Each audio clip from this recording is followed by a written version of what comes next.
So in your government book, we're in Chapter 6, Section 2, talking about the president's leadership. The president is under the executive branch of the government, and his leadership is shown, his responsibilities and authority given in the Constitution, in our Constitution, in Article 2, Section 1 and 2 of our Constitution. The president, of course, as a government, has been given God's given authority.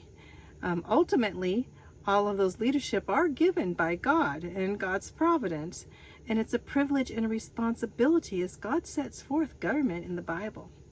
In fact, in the Bible, the example here talks about Pontius Pilate. Pontius Pilate told Jesus as Roman governor that he had the power and the authority over Jesus of life and death. And Jesus replied and said, "You have no power except was given to you by God." So basically no powers are given except given by God. In Romans 13:1, it says that. It says, there are no powers but those granted by God. Our world leaders have influence over nations, over international events, but God is ultimately in control. And also God's judgment comes down on nations that have rejected God. So it goes both ways. Well, the president has great influence for two reasons. What authority is given to him? What influence is given to him is through two sources. The first source is the Constitution, as I said before. He has constitutional authority. But he also has historic authority, as other presidents have set forth precedents in their authority, giving him the authority. So constitutional authority and historic authority. But when we think of the president, the greatest influence the president really has comes from his character. What is character? Well, personality, we can go by personality. We like that person's personality, and sometimes people think character is personality, and it may be to some extent. And today's world is they just love, personality. Everyone has to have a good personality. But character is what makes the man. Character is where the man stands for integrity. Personal integrity is so important in the character of a man. So a public image can matter very little if you don't have integrity to go with it, right? Integrity means that you're looking towards moral goodness. You're looking to goodness. So character in executive decisions is very tempting. Let's go up here to the top here where we're at. See if I can. Yeah, okay, there we go. Up here is talking about character. So it's very tempting for a president to base the will on the people and just say, whatever the people say goes. Especially if the people are saying things that really do not have integrity or goodness, so. But what should a president do? Well, the president should not have to do what the people want.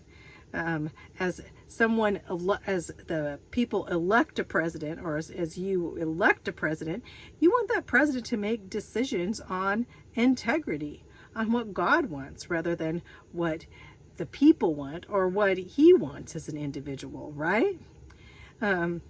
So it's, though people elect him or her, they are not to lead. The people are not leading them and telling them exactly what to do.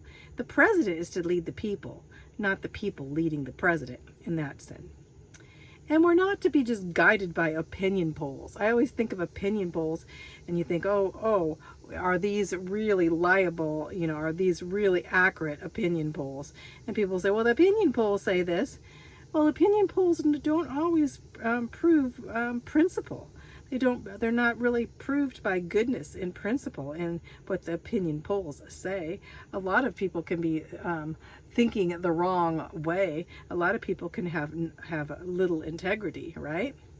So in fact, mob rules are the worst. They can lead to tyrants. We know that as we learned in our government class in history. So the president's most powerful political office in the world has been the President of the United States of America. So the executive branch, the president is the most powerful political office in the United States, and now the United States being very regarded very highly in this world too. So the president's political power is really has increased to this whole world. So, and here we go here. Let's go on here. The following are some of the factors that have contributed to the growth of presidential power. How did this power grow? First of all, Congress has granted powers to the president through legislation. So not only has the Constitution and history given the president power, but also Congress has granted powers to the president too. Another way the president has gained powers is through national emergency in times of a war. During these times of war, the president's power increases in unprecedented amounts, because people want strong leaders during war and crisis, and the people want to concede to the demands to what the president says, more than under normal circumstances. So basically, that the times of war, people expect to have a strong president and want a strong president, so they give him more power. So number 3, the welfare state has grown steadily too.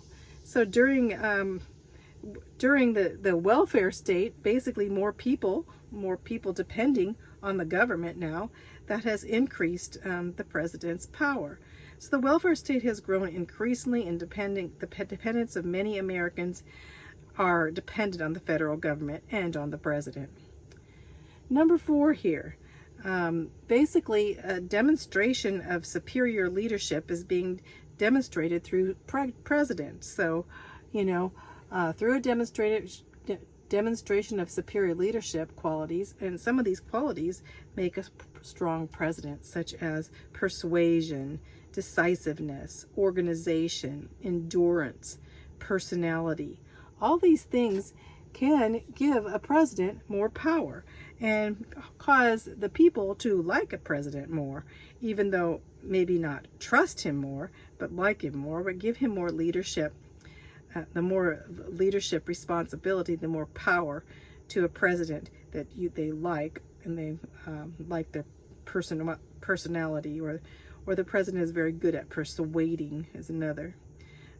Certain presidents have increased their power because they have a lot of these characteristics. So going back to know these things, what increases the president's power? Congress, national emergencies, welfare state, and the president's superior leadership qualities. Those 4 things. So here's a picture here. Americans supported President George W. Bush in his defense of the nation after the terrorist attacks on September 11, 2001. President George Bush was given more power as we were under the times of a war, of terror war in our country. So presidents have to be careful that they do not abuse their power. And the history of executive power is a history of abuse. There have been many people in positions as dictators and as monarchies and such, and even presidents that have a lot of power and have used their power. And we see this. I like what President Coolidge says here. He said, "It is difficult for men in high office to avoid the malady of self-delusion. They are always surrounded by worshipers. They are constantly, and for the most part, sincerely assured of their greatness. They live in an artificial atmosphere of adulation and exultation, which sooner or later impairs their judgment. They are in grave danger of becoming careless and arrogant." Isn't it? As a president sees, oh, he has a lot of power, and people are like round about him, worshiping him, and telling him how great he is. Of course, they get in that thinking that they are almost like a god. And in this case, They are in grave danger of becoming very arrogant, very careless, even to the point of being a dictator, right? So it's important, as a president, realize the president has a lot of power, but also steps forth in humility,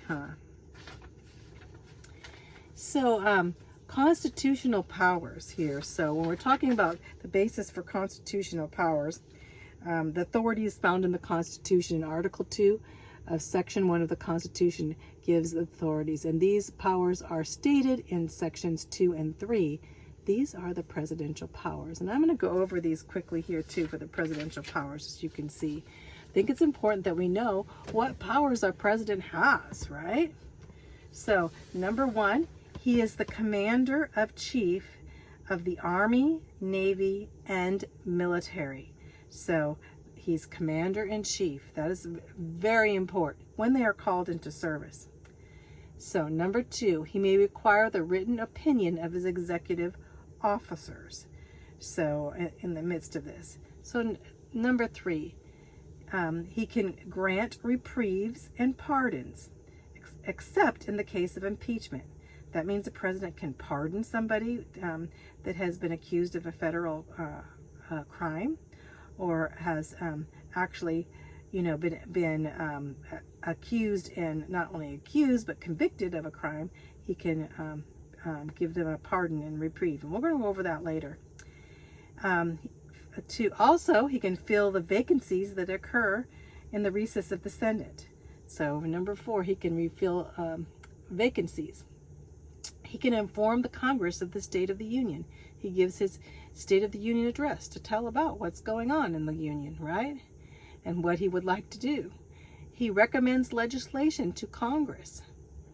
He may convene and adjourn both houses of Congress. He may say the Congress is adjourned, although no president has ever done that. But he also may convene and say, Congress, we need to get together on this, whether maybe an important decision, maybe a declaration of war. So he also receives ambassadors and other public ministers from abroad. So he receives, as these foreign countries send their ambassadors and ministers, that he receives them in dignity. And he commissions all officers of the United States. He brings forth, he sends forth all the officers, commissions them into action. He may veto acts of Congress. Veto means say, no, I don't agree. I'm not going to do this, He may veto acts of Congress. He also makes treaties and appoints ambassadors, and he also appoints public ministers, counsels, justice of the Supreme Court. That's very important, that he has the right to appoint justices of the Supreme Court. That is one of the most important jobs that the president has. But he has to, in making these appointments of the Supreme Court and other federal officers, they have to have consent with the Senate too. The Senate has to approve of them. And he is to take care, I like that in parentheses, to take care that the laws are faithfully executed. That's what you call it, the executive branch, that the laws are executed. That's his main job for the Constitution. So these things, presidential powers, are in the Constitution. Just remember, he's the commander-in-chief of the Army, Navy, and the militia. He can grant reprieves and pardons. He can fill vacancies that occur in the recess of the Senate, vacancies in the Senate. He can inform Congress of the State of the Union and recommend certain legislation and convene and adjourn both houses of Congress. And he receives ambassadors and ministers from abroad and commissions all the officers of the United States. He may veto acts of Congress, and he makes treaties, appoints ambassadors, counsels, justices of the Supreme Court. He can choose their justices of the Supreme Court and other federal officers with the consent of the Senate. This is all to take care that the laws are faithfully executed too. So all those things. So go over that. That's kind of important that you know. So let's go to our questions here in section 2. The first question says, identify the ultimate source of the president's power. I hope we went over that. Who's ultimately involved in all government powers? God is. Number 2, explain the importance of a president's character. So a president's character is what makes the man, where a man stands, for integrity and not just standing for public opinion, or not and representing the people, not doing just what the people want him to do, but standing towards God in integrity in what he does too. So that he's not persuaded by public domain, that makes the man. So not persuaded by public domain. Number 3, name some factors that have contributed to the growth of a presidential power.